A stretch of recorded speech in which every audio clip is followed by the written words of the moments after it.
Hello and welcome. This is Aslam Du Toit. So in this quick video, I'm going to show you how to find the details of properties that are located in Johannesburg. So if you're looking at properties, maybe you want to find out who the owner is or the name of the owner, or maybe you just want to find out what the zoning is of that property and you don't want to go all the way into the city council. You just want to find the information online. This is a helpful tool. So the first thing you want to do is go to joburg.org.za, and then you want to come over to where it says City Services. So you'll click on City Services. Once you get here, you'll scroll down and you'll see here it says Online Maps. So you'll click on Online Maps. You'll then get to this page. You'll go over here. It says Online Maps again. You go down here, second option, Online Maps. And then it directs you to a disclaimer page. So you'll see it looks something like this. Right, then click on the accept button at the bottom. It then brings you to this page. Right, and you look here on the side, it says property. You'll click on this and then you'll see the page changes and it gives you something that says map viewer. So you'll click on map viewer. So now we've got the actual tool open. Takes a bit of a while to get here, but we are here, right? Now, there are a lot of tools on here. I promise you, I don't know how many of these things actually work. I normally just use this if I'm searching for property details. Maybe I want to know, like earlier today, there's a property I'm looking at and I wanted to know what the size of the stand is, right? So I use this tool. Right, so the first thing I normally do is I come over here where it says layers, right? I click on layers, and or maybe let me not do this first. I just want to show you what it looks like if I don't use that. So let's just say you have the street. So how would you use this, right? Maybe you have the street name, but you don't know what the number of the house is or the number of the building. If you have the actual number, you can use it. Sometimes I don't like using the actual number. So for example, if it's number 45 on whatever road, sometimes I won't use it, like, because I find that I won't find the actual property. So what I normally do is I go over here where it says admin regions, and you'll see it gives you all different types of options that you can choose. More often than not, okay, it just depends what I'm searching. Sometimes I could just search a township. Sometimes I could search the actual street address. So if you click on street address, it will ask you for the street number, the street name, as well as the township. Most of the time, I just select the street name, right? So if you select the street name, all you've got to do is put in the name. So let's just say I was looking at a property in Commissioner Street in the Joburg CBD. I'm not looking at anything there. I'm just creating something here, right? So I've got the street name. I'm just putting Commissioner, and I know it's in Johannesburg. So it will come up like this, Johannesburg, and then I'll click on search. So now you can see it's this. You can see this little pink line here, this long pink line. That is Commissioner Street.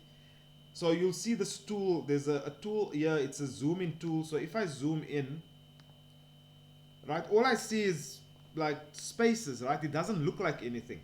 This is why using this layer function is so important. So if you go to layer and you click on aerial photography, now you can see, right? So it brings up more detail. So now you can actually see what it looks like, right? So if you know that, for example, the property you are looking for is, let's just say it's this one, it's on the corner of, let's say it's on the corner of Commissioner and Troy Street. I don't know what building this is. Okay, so you can see here, this is giving me the stand number, right? Or as some people will refer to it, the ERF number. So if I click on this, you'll see it just says urban development zone because it falls within an urban development zone. Then I'll need to click on this little arrow over here. Now you can see if I just drag this to the side, you'll see it brings up this little box. And this little box basically gives you the details. So it's telling me that the stand number is stand 1167. because sometimes you might need the stand number because maybe you want to put in an offer on the property, or you need to search on another. So this here is a free tool, right? But there are other tools that I use that are paid tools that give me a lot more detail, and I actually go into it. I'll leave a link at the bottom of this video where I actually have a course where I take you through like all the different free tools, and as well as the paid tools, and I take you through every single tool like this. So Johannesburg has its own one, Pretoria has its own system like this, Cape Town has its own, Durban has its own. So I take you through every single one of those particular regions, and I show you how those websites work and then how you can use the paid tools. So I normally use the paid tools in combination with the free tools to get the information that I need. But over here you can see, right, it shows me the square meters. So that's the square meters, 1,849 square meters. It tells me the town name, or what does it fall under. It falls under city and suburban. And then if I scroll down here, it tells me who the owner is, right? So it says the owner is a company called Slipknot Investments 777 Pty Limited. And it tells me that the zoning is general zoning, and then the street number is number 31 Troy Street, right? So that's the one, right? So if that's not the property I'm looking for, then you can just pan over here, so you can see you'll just be able to pull the map, and it just loads. Alright, so let's have a look at another one. Let's see if we can find another property. Okay, so this is taking a while to load here. Let's just pull it like that. Okay, there we go. And let's choose, I'm just going to choose a random one. So let's say we were looking at this one here, right? The corner of Fox and Risick Street. I don't know what that is. Once again, you'll see it brings that up. You click here. So here it's telling me, right, this property measures 1,636 square meters. It's giving me now this market value. Don't take the market value as that is the value of the property. That is the value the municipality has allocated to the property for the purposes of billing for rates and taxes. But that doesn't necessarily mean that's what you would pay for the building if you were to buy the building. It's just the council valuation, which is not always the market value. Then it tells me here, this is the owner, Olitsky Property Group, or Property Holdings. Actually know this company, used to be clients of mine when I was in the bank. How ironic is that? I didn't even know that was theirs. Zoning Business 1, street address number 26, and it's on Risick Street. Right? And if you click on these arrows, you'll see it gives you a little bit more information. It just tells you that it's proclaimed. And okay, so here it's not showing you the details of the actual property. This is probably the area square meter for this the entire city under which this particular property falls. So the actual property information is, when it does this, you'll see it actually highlights, it puts a blue box around the property so that you can see that. Like here you'll see these are 4 properties here, right? Look at that. There's a small, it's like separated there, you can see, right? See how that is. Okay, that's one stand. So that's stand number 1020, area square meters 272. Also owned by this company, Olitsky. And yeah, so if I was in, let's say you were in the market, you wanted to buy all of this, so you can see this company, they own all these buildings on this block. They basically own the entire block here.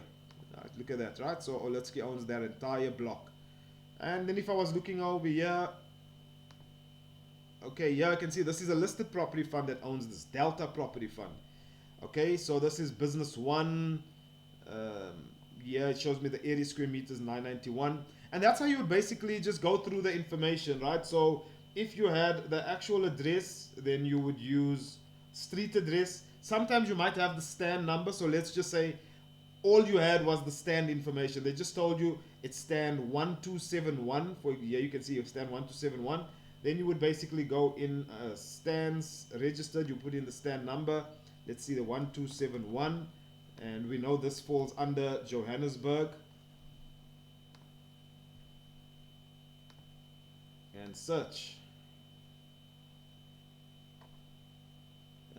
So is it picking up? Let's see if it's picking up. I don't see it. It's not showing me anything. Nope. You see it says no features found. This is the reason I don't like using specific property details.